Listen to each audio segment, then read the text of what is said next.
It was a warm June evening in 2006 when 16-year-old Lily Harper disappeared from her small hometown of Emporia, Kansas. The kind of quiet, tree-lined place where people left their doors unlocked and neighbors waved from their porches. Lily had been at the annual summer street fair with friends. A night of laughter, carnival lights and the sound of distant country music drifting through the humid air. She was supposed to be home by 10. She never made it. When her mother, Janet Harper, called her phone, it went straight to voicemail. At first, she told herself not to panic. Maybe Lily had lost track of time. Maybe she was catching a ride home with someone else. But by midnight, when her car was still parked near the town square, and her friends said they hadn't seen her since the fair ended, fear began to take hold. By dawn, the search had begun. Volunteers combed the nearby woods, creeks, and empty lots. Police officers questioned carnival workers and checked surveillance footage from the gas station on Main Street. Nothing. No signs of struggle, no dropped belongings, no trace at all. It was as if Lily had vanished into the summer night. Lily wasn't the kind of girl who just disappeared. She was thoughtful, curious, and creative, an honor roll student with dreams of studying journalism. Her teachers described her as quiet but determined. Her friends said she had an old soul, the kind of person who listened more than she talked. She loved writing short stories, sketching in her notebook, and helping her mom at the local library on weekends. As days turned into weeks and weeks into months, the Harper family clung to hope. Flyers with Lily's picture, brown hair, green eyes, and a soft smile, were taped to every lamppost and bulletin board in Lyon County. Candlelight vigils were held in the park, where she used to read under the big oak tree. People whispered theories, an abduction, a runaway, something worse. But no one could explain how a girl like Lily could simply vanish without leaving a single clue. Investigators pursued every lead. They interviewed known offenders, drifters, and even carnival employees who had left town after the fair. Tips came in from across Kansas, some claiming sightings in Topeka, Wichita, even as far as Colorado. Each one led nowhere. The case file grew thicker, filled with dead ends and unanswered questions. By early 2007, the investigation had gone cold. Detectives reassigned to new cases, media coverage faded, and the Harper family was left in silence. Janet refused to give up. She kept Lily's room exactly as it was. The posters, the books, the half-finished sketch on the desk. Every morning she placed fresh flowers by the window and whispered, "I'm still looking for you, sweetheart." Years passed. The town moved on, but the Harpers never did. Lily's disappearance became a quiet wound in Emporia's history. The kind people didn't talk about anymore, but never really forgot.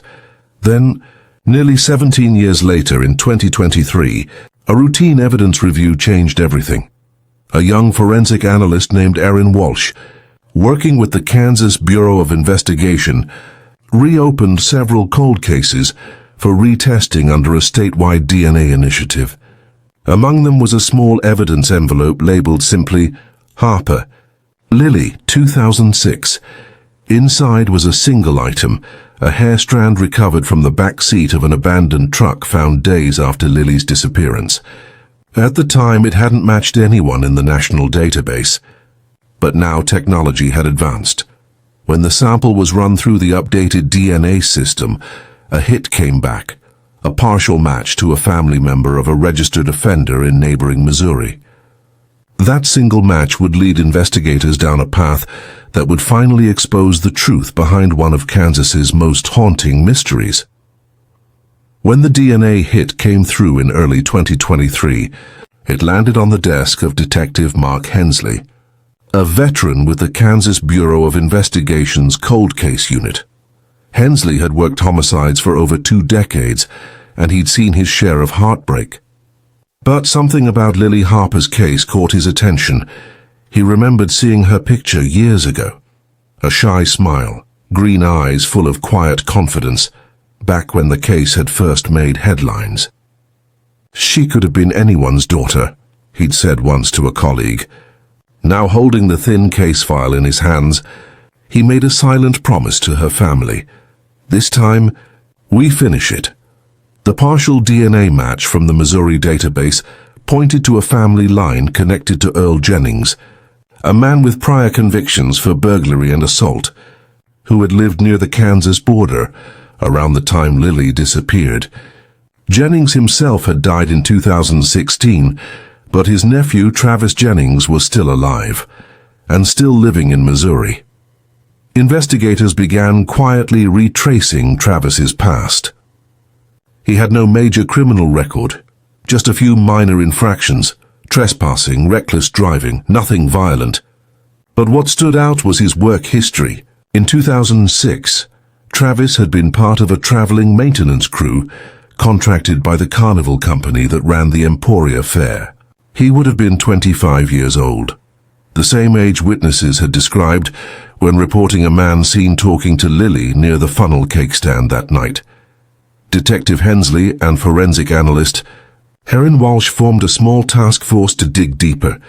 They re-examined old evidence, including Lily's belongings and photographs taken from the truck found abandoned near a creek on the outskirts of town. The truck had belonged to a carnival worker who disappeared a few days after the fair, someone police had never managed to locate. But now a detail stood out, that worker's listed name. Daniel Cross had never been verified. A new background check revealed something shocking. There had never been a Daniel Cross registered with the carnival company. The ID had been fake, and when investigators compared the photo from that ID with an old mugshot of Travis Jennings from a Missouri police file, it was a match. After 17 years of silence, the first real lead had emerged. Agents began discreetly monitoring Travis's movements. He lived alone in a small rental house outside Springfield, Missouri. Neighbors described him as polite but distant, someone who kept odd hours and rarely talked about his past. He worked at a scrap metal yard, owned no car, and spent most evenings alone at home. In March 2023, a search warrant was obtained for a discarded coffee cup from his workplace. The DNA sample was analyzed and compared to the evidence from the Harper case. The results came back within 72 hours. It was a perfect match. Detective Hensley stared at the report for a long time before speaking. "After all these years," he said quietly, "we've got him." Within days, a team from the Kansas Bureau of Investigation coordinated with Missouri authorities to make the arrest. On April 4, 2023, officers surrounded Travis Jennings' small home just after dawn. He stepped outside barefoot, still half asleep as agents moved in. When he saw the badges, he froze. "What's this about?" he asked. "Lily Harper," Hensley replied. Jennings' face went pale. He didn't resist, didn't argue. He simply said, "That was a long time ago," before being led away in handcuffs. News of the arrest spread quickly across Emporia. For families who had long believed the case would never be solved, it felt surreal. For Janet Harper, it was a moment she had imagined 1,000 times but never truly believed would come. When a KBI officer knocked on her door to deliver the news, she stood in silence for several seconds before whispering, "You found him." Her voice trembled between disbelief and relief. "After all these years, you really found him?" Investigators briefed her on what they could. That new DNA technology had identified a suspect, that he was in custody, that justice was finally within reach. Janet nodded slowly, tears filling her eyes. "Thank you," she said. "I've waited half my life to hear those words." But the relief came with a painful question. What exactly had happened to her daughter that night in 2006? As the investigation deepened, detectives began piecing together the truth. Interviews with former carnival workers revealed that Travis Jennings, using the alias Daniel Cross, had been seen near the fair's parking area late that night. Several witnesses remembered him chatting with a young girl matching Lily's description. Evidence recovered from Jennings' former work truck, still preserved in an impound lot after all these years, revealed faint traces of blood beneath the seat covering. DNA testing confirmed what Janet had always feared. It was Lily's. 17 years after she vanished, the full story of what happened to Lily Harper was finally coming to light. After the arrest, the small Kansas town that had once fallen silent began to stir again. Whispers, headlines, and old emotions resurfacing like ghosts that had been waiting all these years to be heard. For the Harper family, it felt as though time had folded back on itself. The pain that had dulled over nearly 2 decades suddenly burned fresh again. Janet Harper attended the first court appearance, sitting quietly in the back row. Her hands trembled slightly as she held a photo of Lily, one she'd carried since 2006, her daughter smiling on the front porch, sunlight caught in her hair. When they brought Travis Jennings into the courtroom, wearing the orange jumpsuit of a man finally cornered by his own past, Janet didn't flinch. She just looked at him, steady and unblinking. Detective Hensley watched from the aisle, standing behind the family. He had been through countless cases, but something about this one carried a deeper weight. He knew that for Janet, justice wasn't just about punishment, it was about answers. Answers that only Jennings could provide. During questioning, Jennings at first denied everything. He claimed he didn't remember the affair, didn't know Lily, didn't even live in Kansas at the time. But when investigators showed him the DNA report and the photograph of his old fake ID, something in him shifted. His shoulders slumped and his voice went quiet.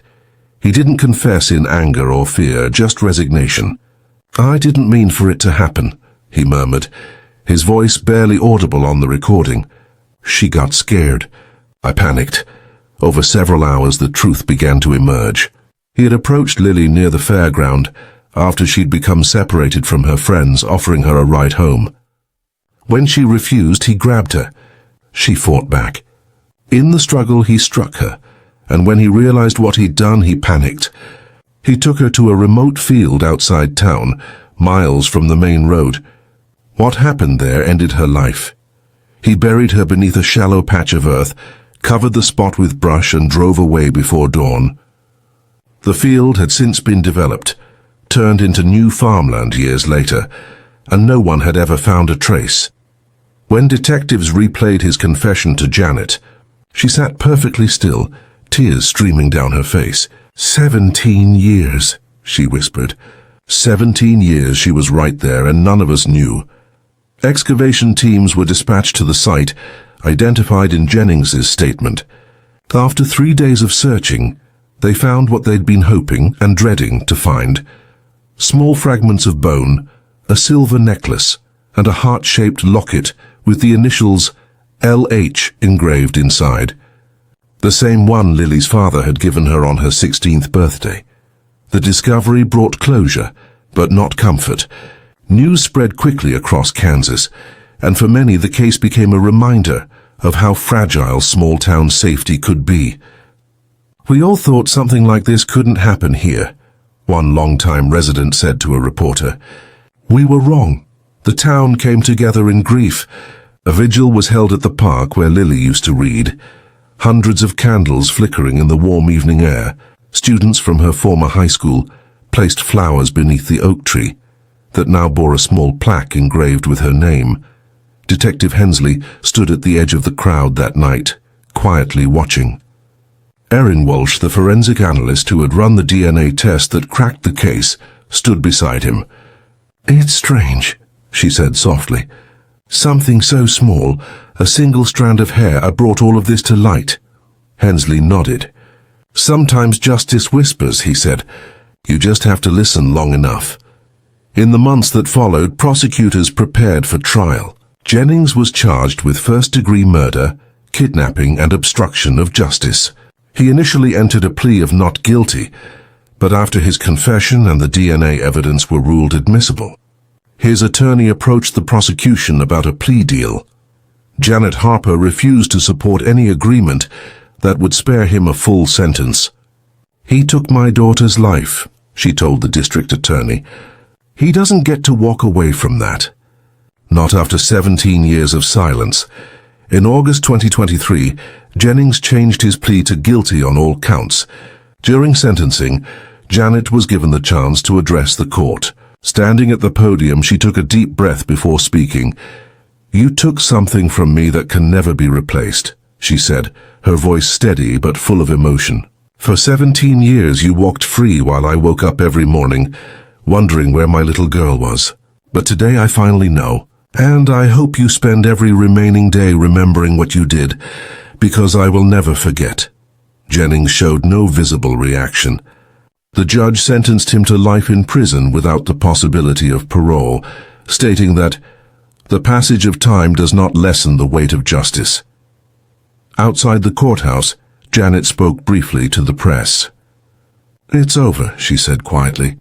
"Not the pain that never ends, but the waiting is finally over." For the first time in 17 years, the Harper family could begin to grieve with certainty. Lily's remains were laid to rest beside her father's grave in Emporia Memorial Cemetery, beneath a headstone engraved with the words, "Loved beyond measure." Gone but never forgotten. After the sentencing, the small Kansas town seemed to breathe differently. For nearly 2 decades, Lily Harper's name had been spoken in hushed tones, as if saying it too loudly might reopen a wound that never really healed. But now people spoke her name with strength, not out of fear or sadness, but in remembrance. Local schools organized awareness events about missing persons. Law enforcement departments across Kansas held seminars on how new technology could revive cold cases once thought unsolvable. Detectives who'd worked the Harper investigation shared their experience at conferences, emphasizing the importance of preserving old evidence, no matter how little it seemed at the time. Detective Mark Hensley became something of a quiet local hero, though he never saw himself that way. When reporters asked him what drove him to reopen Lily's case after all those years, he simply said, "Because she deserved someone who wouldn't forget." He kept Lily's case file on his desk for months after it was closed, not out of obsession, but respect. "That file reminds me what time can't erase," he said once. The truth always finds a way. For Erin Walsh, the forensic analyst who matched the DNA, the case became personal too. She'd gone into her career believing in the power of science, but this case reminded her it was also about humanity. "It wasn't just a sample in a vial," she told a reporter. "It was someone's daughter, someone's sister. Every test, every run, every late night in that lab. It mattered." In the months that followed, the Harper family slowly began piecing together a life that had long been held hostage by uncertainty. Janet still visited Lily's grave every Sunday. She'd sit quietly, sometimes talking, sometimes just listening to the wind moving through the trees. "I used to come here asking why," she told a local newspaper. "Now I come here to tell her what's happening, how her brother got married, how her nieces are growing up. I just tell her life goes on." One afternoon, she received a letter in the mail from a young woman named Rachel McKinney, who'd attended the same fair as Lily that night in 2006. Rachel wrote that she had left early that night and always carried guilt, wondering if she could have done something. "I've thought about her for 17 years, the letter read. "Now I can finally think of her at peace." Janet kept that letter folded in her purse for months.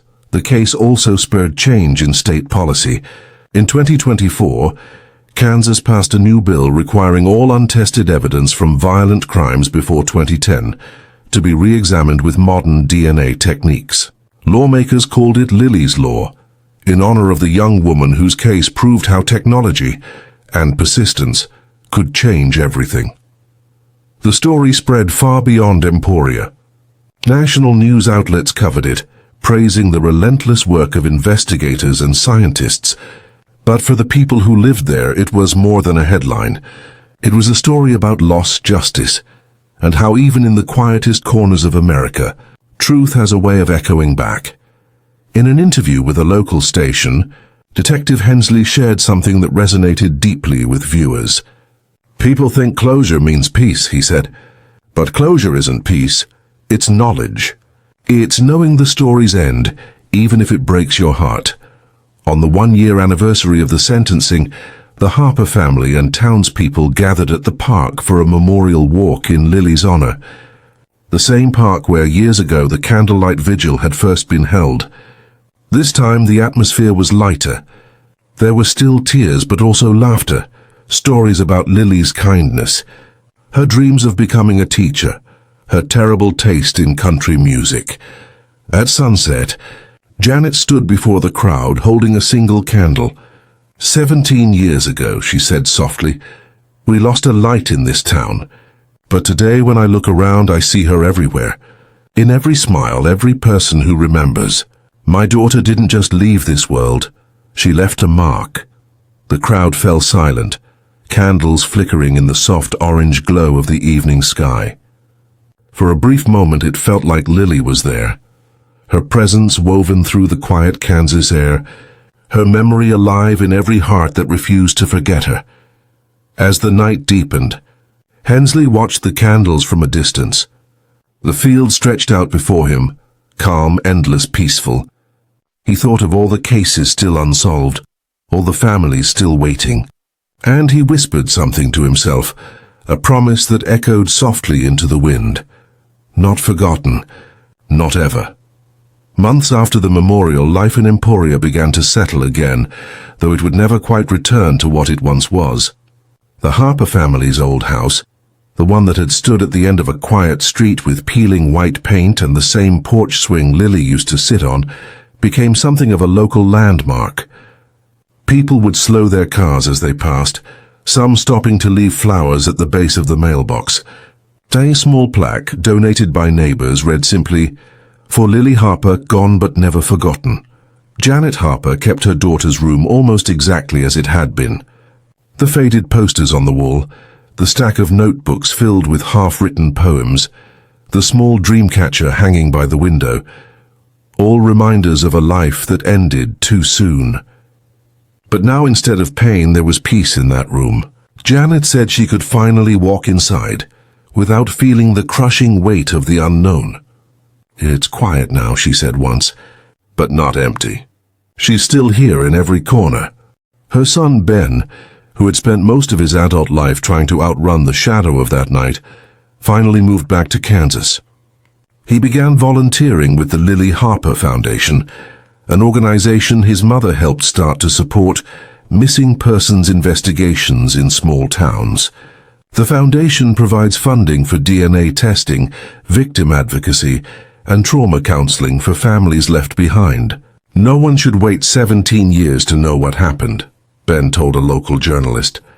"If we can help even one family get answers sooner, then Lily's story means something more." Detective Hensley eventually retired, though he never fully stepped away from the work.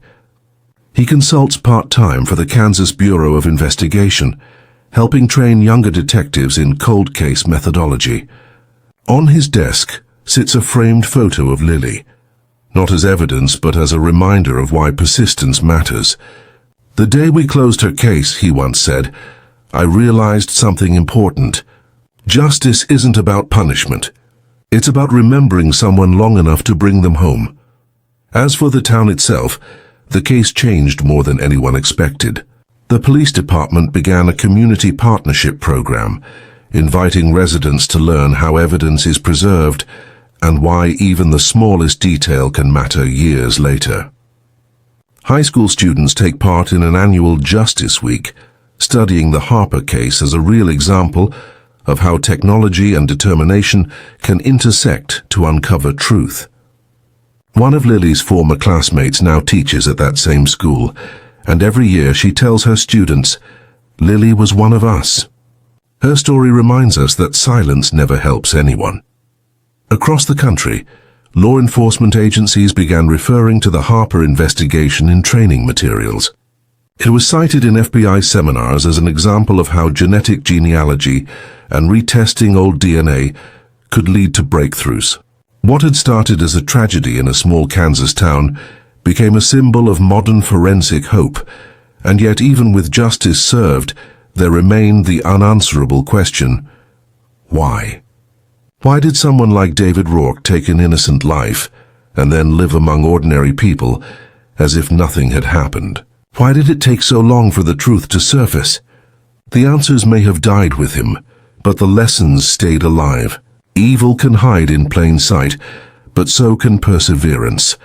2 years after the conviction, Janet was invited to speak at a national conference for families of missing persons. She stood on the stage, clutching a small silver locket with Lily's photo inside. "For years," she told the audience, her voice trembling, "I thought justice meant catching the man who did this. But now I know justice also means not letting fear steal the rest of your life. You keep going, you keep fighting, and you keep believing that someday, somehow, the truth will find its way back to you." There wasn't a dry eye in the room. Her words captured something deeper than tragedy, a sense of hope that even after unthinkable loss, there's still light. That night, when Janet returned home, she sat on the porch with a cup of tea, watching the Kansas stars scatter across the sky. She could hear the faint hum of crickets and the soft rustle of wind through the trees. For the first time in nearly 2 decades, the silence didn't feel heavy. It felt like peace. Inside, the phone rang. It was Detective Hensley checking in, as he often did. They talked briefly about the foundation, about how new cases were getting attention thanks to Lily's story. Before hanging up, Hensley said, "She changed more lives than you'll ever know." Janet smiled through her tears. "She always had a way of doing that," she replied. In the following years, the Lily Harper Foundation helped solve 3 more cold cases across Kansas. Each time, the local news mentioned Lily's name, the young woman whose story reminded everyone that time might delay justice, but it can't erase it. By 2025, nearly 20 years since that awful night, a small ceremony was held at the state capitol in Topeka. Janet, Ben, and several detectives attended as a commemorative plaque was unveiled. It read, "In memory of those still waiting for answers, and in honor of the families who never stop searching." As the camera crews packed up and the crowd dispersed, Janet lingered for a moment longer, running her fingers over her daughter's engraved name. She whispered softly, "We did it, sweetheart. You can rest now." And somewhere in the quiet Kansas wind, it felt as though Lily's spirit finally did. Howard Keller once said that time erases everything. But the Harper case proved the opposite, that truth has a way of enduring, waiting patiently in the dark until someone dares to uncover it. Justice had come. Not swiftly, not easily, but completely. This case proves that even after years of silence, the truth will always find a voice. Make sure you subscribe, hit the notification bell, and share this video with someone who follows true crime stories. Your support helps bring attention to cases that might otherwise be forgotten. What cold case do you think deserves another look? Comment below, because every unsolved case is another family still waiting for answers, still holding on to hope that someday, like the Harpers, they'll finally find peace.